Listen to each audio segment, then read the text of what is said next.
안녕하세요. 김성길 목사와 함께하는 사람 이야기 제2단원의 G7 과정입니다.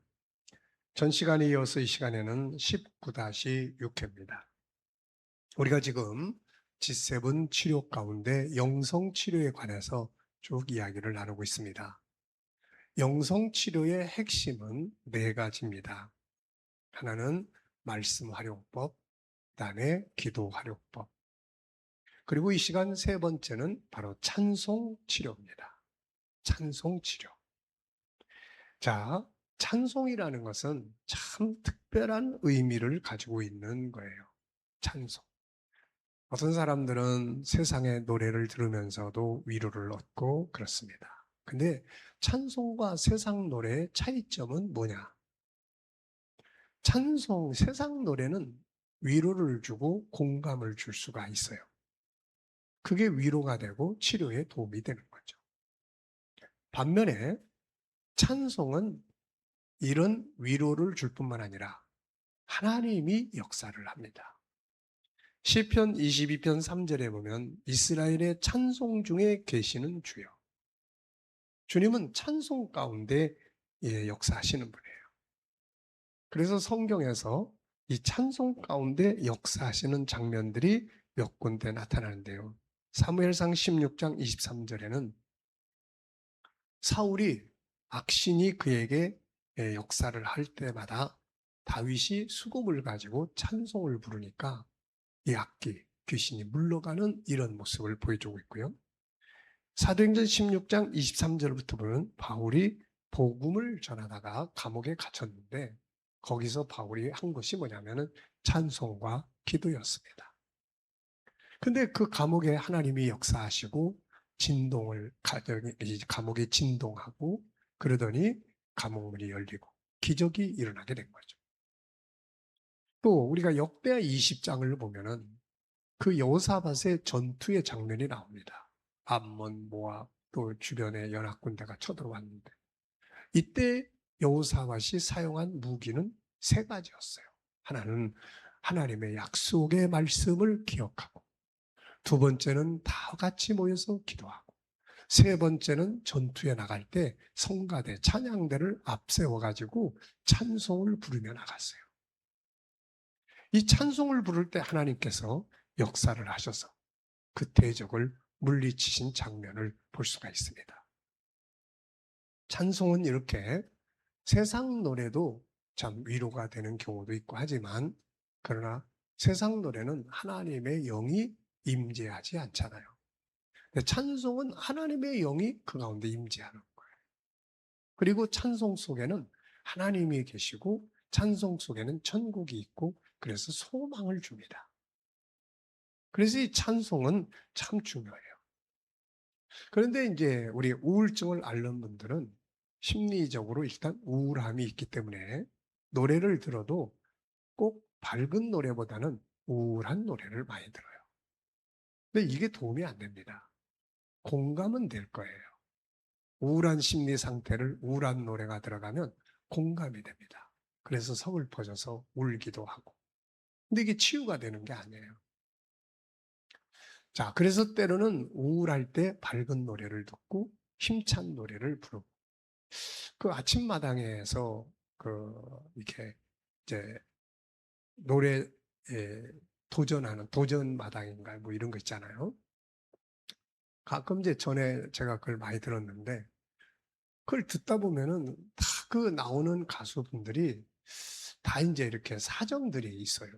뭐 어머니가 아버지가 아프신다든지 암이라든지 어떤 사고를 겪고 있다든지 다 그 아픔이 있더라고요. 그 아픔 때문에 이제 점수도 주고 이제 그런 경우가 많은 것 같아요. 근데 가끔 이렇게 노래 듣다 보면 아쉬운 점이 있어요. 자기의 그 아픔을 꼭 노래를 한다는 거죠. 다 그런 건 아닌데 대체적으로. 그래서 아픈 사연이 있는 사람의 노래를 들으면 왠지 모르게 밝지 못해요. 그래서 항상 끝나고 난 다음에 저분은 좀 오히려 밝은 노래를 좀 부르면 어땠을까? 이런 생각을 해봅니다. 우울함을 사람들이 우울증에 시달렸으면 우울증에 벗어나려면 안 우울한 노래를 들어야 되잖아요. 근데 어느 분에게 이제 신앙인인데 이 노래 좀 찬양으로 바꾸세요. 그랬더니 이분이 찬양을 또 우울한 찬양을 골라서 또 그 뭡니까? 스마트폰에 그 이렇게 벨소리로 이렇게 사용하는 걸 본 일이 있습니다. 자, 우리가 심리적으로 우울할 때는 물론 이 우울한 노래는 공감을 해줘요. 근데 더 슬퍼집니다. 그래서 우리가 이럴 때는 더 씩씩한 노래, 씩씩한 찬양, 이런 찬양을 부르는 것이 도움이 많이 됩니다. 자, 우리가 이게 심리 치료를 하기 위해서 참 이게 바로 찬양은 굉장히 중요한 치유에 도움이 됩니다. 저도 목사지만 여러 가지 환경 속에서 살아가면서 때로는 우울한 감정도 만들어지죠. 그럴 때 이제 차를 타고 가거나 하면서 제가 주로 하는 건 말씀 암송, 그리고 찬양 듣는 거죠. 이 찬양 들으면서 울기도 하고, 찬양 들으면서 마음이 뜨거워지기도 하고, 자신감을 갖기도 하고, 담대함을 얻기도 하고, 이게 치유가 되는 거예요. 그래서 이 찬양 치료 꼭 활용해 보시기 바라고요. 네 번째는 이제 봉사활동이에요. 보통 이렇게 심리적으로 아픔을 겪으면 사람들 앞에 나서는 것을 꺼립니다. 그리고 혼자서 은둔하는 것을 좋아해요. 근데 이거는 사실 절대 좋은 게 아닙니다. 어려울수록, 마음이 우울할수록 밖으로 나가는 게 좋아요. 우울할수록 안에 있는 것보다 밖으로 나가는 게 좋고 활동하는 게 좋습니다. 그래서 제가 우울증 환자들을 상담하고 치료할 때는 꼭 교회로 나오시도록, 교회 와서 봉사하도록, 뭔가 일거리를 자꾸 만들어줍니다.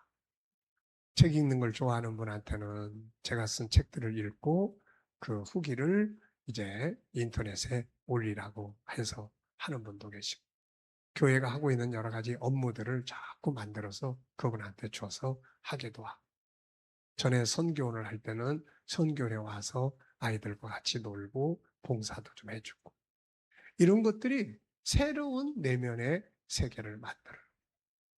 항상 말씀드립니다마는 감정, 이 심리질병은 감정의 아픔이에요. 근데 이 감정이라고 하는 것은 정보에 의해서 만들어집니다. 어떤 슬픈 정보가 내 안에서 생기거나 밖에서 들어올 때 그게 정보가 감정을 만들게 되는 거예요. 그러면 이제 어떻게 해야 됩니까? 정보를 바꾸면 되는 거죠. 정보를 바꾸려면 그 상태에 그냥 가만히 있으면 정보는 안 바꿔져요. 더 안 좋게 커집니다. 그런데 밖에 나가서 봉사하고 활동하고 내 탤런트대로 뭔가를 해보고 뭔가 취미생활도 갖고 뭔가 배우기 시작하고, 그러면 이런 것들이 이제 새로운 정보로 내 안에 들어오는 거예요. 그러면 이 새로운 정보가 내 안에 새로운 감정을 만들면서 기존의 감정을 벗어나게 만들어주는 거예요. 그래서 봉사활동, 내가 가진 탤런트나 내가 가진 경험이나 또 그런 거 없어도 또 뭔가 이렇게 와서 섬겨주고 이런 것들을 조금만 해보면 기분 좋고 이렇거든. 자, 여러분, 아픔이라는 것은 여러 가지 사정에 의해서 오는 거지만 반대로 치료하는 방법도 많이 있다는 겁니다. 우울증이라고 해서 속상하거나 낙심하지 말고 이런 방법들을 잘 활용하시면 치유에 큰 도움이 될 수 있습니다. 자, 이 시간 여기까지 하고 마치겠습니다. 그동안 영성치유에 대해서 말씀을 나눴습니다. 감사합니다.